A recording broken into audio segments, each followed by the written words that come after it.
J'accuse les bureaux de la guerre d'avoir mené dans la presse une campagne abominable pour égarer l'opinion et couvrir leur faute. Et enfin, j'accuse le premier conseil de guerre d'avoir violé le droit en condamnant un accusé sur une pièce restée secrète.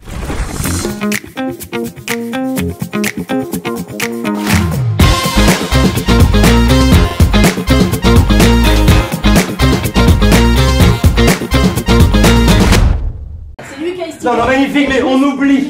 Eugénie, le tournage de Féerie avec les magiciens, les fakirs, les fées et les lunes, c'est fini. Désormais, nous allons filmer la réalité. Oh, vaste programme. Et comment vous voulez qu'on filme ça? Eh bien, commencez par aller me chercher des bobines. Des bobines, vous en voulez combien? 2? Non, 12. 12 bobines? Nous allons faire un film de 10 minutes. Mais qu'est-ce que tu vas bien pouvoir raconter pendant 10 minutes? L'affaire Tu Dreyfus. veux faire un film sur l'affaire Dreyfus? Exactement, et nous y dirons toute la vérité.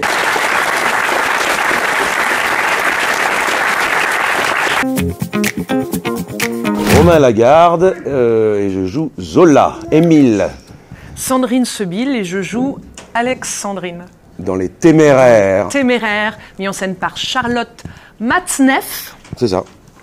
Le texte est de Alexandre Foulon et Julien Delpech. Delpech. Deux jeunes auteurs. C'est pas trop surprenant. Non mais ça a dépassé l'entendement. Il est allé me chercher un passage de l'argent, tu te rends compte? Tu sais où Saccard vient rôder autour de la bourse et décrit un groupe de juifs qui spéculent dans le square. Oui, bah là c'est le personnage qui parle. Oui, mais c'est ce que je lui ai dit, mais vous voulez rien entendre. S'il le pense, d'autres le penseront aussi. Bon, allez, ne t'inquiète pas, Émile, viens te coucher. Enfin, c'est peut-être toute mon œuvre qu'il va falloir que je revoie, toute ma manière d'écrire. Peut-être, enfin, que tous mes personnages pensent que moi, ils imaginent la platitude de mes romans. Émile, calme-toi et viens te coucher. Erreur. Oh, je t'en prie. Oh non, mais vas-y.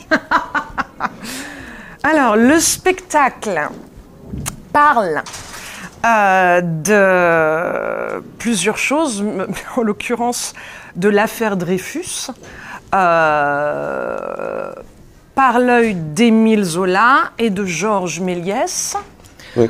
Comment Émile Zola est venu au J'accuse, comment Georges Méliès a fait un film sur l'affaire Dreyfus, comment ces deux grands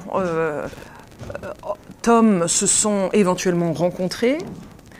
C'est la grande histoire. La grande histoire. Et il y a la petite histoire à l'intérieur de la grande histoire qui est la vie, la double vie d'Émile Zola. Avec Alexandrine et sa maîtresse, Jeanne Rosereau. Jeanne Rosereau, avec qui il a eu 2 enfants. Je vois que la 3e page n'est pas encore terminée. Justement, j'ai travaillé avant d'être dérangé. Oui, donc je disais, grande nouvelle. Lourde, le premier roman de ta nouvelle série. Oh non mais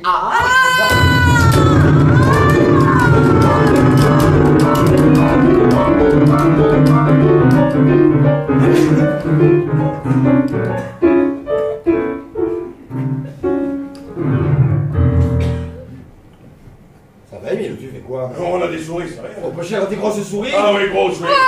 Très grosses. Pourquoi on fait les Téméraires? Oui, et pourquoi ce spectacle? Parce qu'on est un peu barré. Non, c'est parce que... Tu es. Ah oui, je suis un peu. Non, mais c'est surtout que Alexandre et Julien ont écrit un super texte qui a donné une envie irrésistible à Charlotte de raconter cette histoire. Elle nous l'a proposé et lorsque nous avons lu le texte, on a été de suite emballés. Oui. Donc ça a été une aventure sans hésitation. Sans hésitation. Voilà. Un grand coup de cœur dès la lecture. Puis c'est très important aujourd'hui, en fait, au-delà du fait que c'est pas une tragédie, hein, loin de là, parce que il y a quand même quelque chose d'assez drôle aussi, mais c'est une question qui est importante de parler de ce sujet, donc et qui résonne aujourd'hui encore très fort. Voilà. Ah oui, pour que la vérité continue de marcher, oui. C'est ça. D'avancer. Et de jouer aussi ces personnages incroyables. Qui ont existé et qui, là, dans le texte de Julien et d'Alexandre, sont fabuleux pour des comédiens à jouer.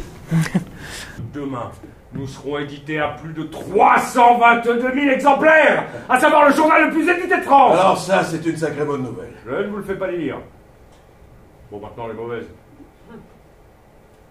Outre qu'avec ce qu'il y a là-dedans, nous nous dirigeons gaiement vers les assises. Et peut-être même pousserons-nous notre chemin jusqu'en prison. Je me dois de vous prévenir. En signant ce papier, vous allez passer de romancier à ennemi public. Non, déjà celui-là. Bon, après on va jouer à Avignon. Après il y a une longue tournée. On reprend à Avignon le spectacle. Déjà celui-là, il est quand même conséquent. Il prend beaucoup de place. Alors, chacun d'entre nous ont des actualités parallèles. Toi, tu vas jouer le petit coiffeur de Jean-Philippe Daguerre. Mais ça, pour l'instant, c'est vraiment je crois que c'est le gros, voilà. C'est les Téméraires. Pour l'instant, il n'y a que ça.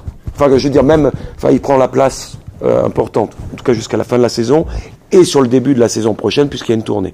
Donc, chaque après, voilà. Jean, derrière vous.